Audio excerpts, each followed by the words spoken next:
India में कुछ ऐसे प्रोडक्ट्स हैं जिसे हम रोज यूज करते हैं और बिल्कुल सेफ समझते हैं, लेकिन सच ये है कि दुनिया के कई कंट्रीज में इन पर बैन, रिस्ट्रिक्शन या कंट्रोवर्सी हो चुकी है और हो सकता है इनमें से कई प्रोडक्ट्स आपके घर में भी हो सकते हैं। Number 1, life boy soap. सबसे पहले लाइफ बॉय सोप। इंडिया में लोग इसे डेली नहाने का साबुन समझ के यूज करते हैं, लेकिन life boy actually antibacterial toilet soap category का प्रोडक्ट है जो ओरिजिनली जर्म्स और इन्फेक्शन कंट्रोल के लिए बनाया गया था। मतलब ये ब्यूटी या स्किन केयर सोप नहीं है, इसलिए इसे डेली यूज करने से स्किन ड्राई और रफ हो सकती है। स्क्रीन पॉज करके देख सकते हैं कि इसे कब यूज कर सकते हैं। Number 2, Maggi noodles. 2015 में टेस्टिंग के दौरान कुछ सैंपल्स में लेड लिमिट से ज्यादा पाया गया था और लेड एक ऐसा मेटल है जो बॉडी में जमा होकर ब्रेन, किडनी और डेवलपमेंट पार्ट्स पर इफेक्ट कर सकता है। इस वजह से इंडिया में इसे कुछ समय के लिए बैन कर दिया गया था। बाद में टेस्टिंग के बाद वापस आ गई, लेकिन तब तक लोग थोड़े से अलर्ट हो चुके थे। अगर आप भी मैगी लवर हो तो इसी बात पे लाइक ठोक दो। Number 3, Britannia bread. अगला प्रोडक्ट ब्रेड है। ब्रेड को सॉफ्ट और फ्लफी बनाने के लिए एक केमिकल यूज होता था, पोटेशियम ब्रोमेट, जो स्टडीज में पॉसिबल कैंसर कोजिंग माना गया। इसी वजह से यूरोपियन कंट्रीज में ये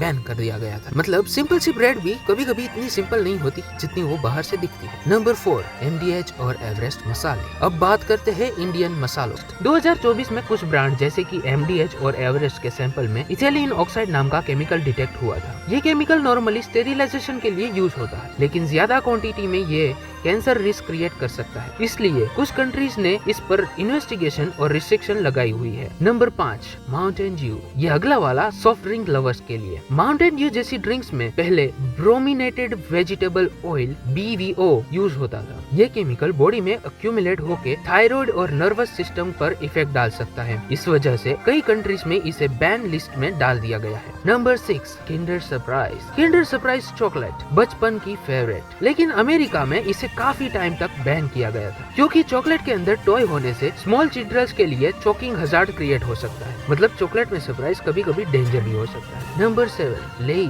फ्राइड पोटैटो चिप्स। जब चिप्स हाई टेम्परेचर पर फ्राई होते हैं तब एक कंपाउंड बनता है अक्रेलामाइड, जो स्टडीज में पॉसिबल कैंसर रिस्क से लिंक्ड है। इसलिए यूरोप में फ्राइड स्नैक्स के लिए स्ट्रिक्ट मॉनिटरिंग रूल्स रखे गए हैं। Number 8, Parle G biscuit. Parle G हर घर का इमोशन, लेकिन ये हाई शुगर और रिफाइंड फ्लोर से बना होता है। मतलब अगर तुम इसे रोज खाते हो तो वेट गेन, शुगर स्पाइक और फ्यूचर डायबिटीज का रिस्क बढ़ सकता है। मतलब इतना भी मत खाओ कि घर का कुत्ता भी बोल दे भाई मुझे इंसुलेशन चाहिए। Number 9, fried food. और अब बात करते हैं फ्राइड फूड की, जैसे KFC, समोसा, पकौड़े। इनमें यूज होने वाले ऑयल में हाई ट्रांस फैट और सोडियम होता है, जो लॉन्ग टर्म में हार्ट डिसीज, कोलेस्ट्रॉल और BP इशू का रीजन बन सकता है। नंबर 10 और लास्ट, आर्टिफिशियल फूड कलर्स जैसे कि रेड 14 और येलो 5। यूरोप में इन पर वार्निंग लेबल्स लगाना मैंडेटरी है क्योंकि ये हाइपर एक्टिव एलर्जीज और बिहेवियर इश्यूज के कारण बन चुके हैं। मतलब जो कैंडी जितनी कलरफुल होती है उतनी ही डेंजरस भी हो सकती है। तो ये थे कुछ प्रोडक्ट्स जिसे हम इंडिया में सेफ समझकर यूज करते हैं, लेकिन दुनिया की कई कंट्रीज में इन पर बैन या कंट्रोवर्सी हो चुकी है। अगर आप चाहते हो पार्ट 2 तो कमेंट में लिख दो पार्ट 2। और हाँ, सब्सक्राइब करना मत भूलना क्योंकि अगले वीडियो में और भी धमाकेदार सर्च सामने आने वाले हैं।